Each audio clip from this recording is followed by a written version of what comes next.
Hello everyone and अस्सलाम वालेकुम। आपने अभी यूएफसी में रिसेंटली देखा होगा कि कॉनर मैकग्रेगर का कमबैक अनाउंस हुआ है मैक्स हॉलोवे के साथ। मेरा इसके ऊपर ना बहुत सिंपल सा पॉइंट ऑफ व्यू है कि पर्सपेक्टिव है कि भाई देखें, कॉनर मैकग्रेगर साहब पता नहीं पहले कितनी दफ़ा अनाउंस कर चुके हैं, ठीक है, लेकिन वो उनका कुछ पता नहीं है कितने सीरियस हैं।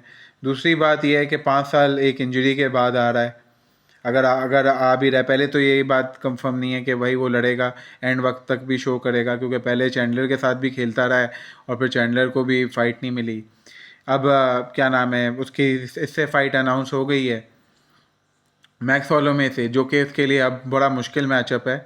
मैक्स हॉलोवे को हराना इतना आसान तो नहीं होगा, क्योंकि एक तो ये मैक्स हॉलोवे बहुत एक्टिव फाइटर है और बड़े टफ फाइटर्स को हरा के आया है। मतलब उसका ओवरऑल रिकॉर्ड तो मैक बहुत एक्टिव फाइटर है और काफ़ी पाउंड टू पाउंड लिस्ट में भी रहा है। मैक्स हॉलोवे हमेशा टॉप फाइटर्स में से रहा है।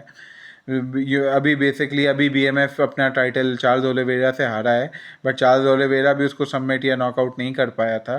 तो पॉइंट ये है कि कॉनर मैकग्रेगर 5 साल के बाद आ रहा है, तो क्या ऐसा करेगा। बात सिंपल सी है कि एक इंजरी के बाद आ रहा है, ऊपर से जो उसका लाइफस्टाइल था, जो जो उसकी लाइफस्टाइल था और सारी चीज़ें थी। एक एज फैक्टर भी है, 38 का है, लेकिन कमबैक इतने लेट एज में करना।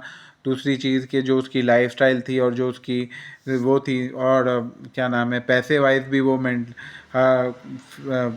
सिक्योर है। तो एक वो हंगर भी नहीं होगी और वो भी नहीं होगा। तो मेरे ख्याल से मैक्स हॉलोवे को जीत जाना चाहिए। अगर मैक्स हॉलोवे इस कॉर्नर से हारता है तो मैं क्या कह सकता हूँ, मैक्स हॉलोवे पे बहुत बड़ा सवालिया निशान होगा। मैं तो लानत ही कह सकता हूँ क्या है कि अब कॉर्नर से हारे, बट क्योंकि max Holloway should be favourite and max Holloway को जीतना चाहिए। कॉनर मैकग्रेगर का आना एक स्पोर्ट्स के लिए वो है कि भाई एक पेपर व्यू और कमर्शियल वैल्यू, अटेंशन, आई बॉल्स, उसके लिए तो सही है। बट अगर ऑन मेरिट देखा जाए तो कॉनर मैकग्रेगर क्या अभी किसी टॉप किसी की फाइटर को कैसे हराएगा, और अगर हरा देता है तो that would be really good. मगर कर भी सकता है, बट वो कॉनर है।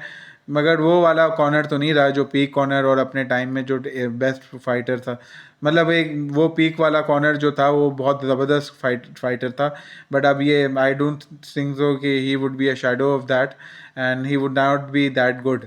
तो मेरे हिसाब से कॉर्नर के मैं कमबैक के लिए मैं इतना कोई उस तरह से एज अ एमएमए फ़ैन को इतना एक्साइटेड नहीं हूँ। हाँ चलो, आई बॉल्स, अटेंशन, पेपर व्यूज़ के लिए ठीक है, यूएफसी को फ़ायदा हो सकता है। यही मेरा उसमें टेक है। Thank you so much.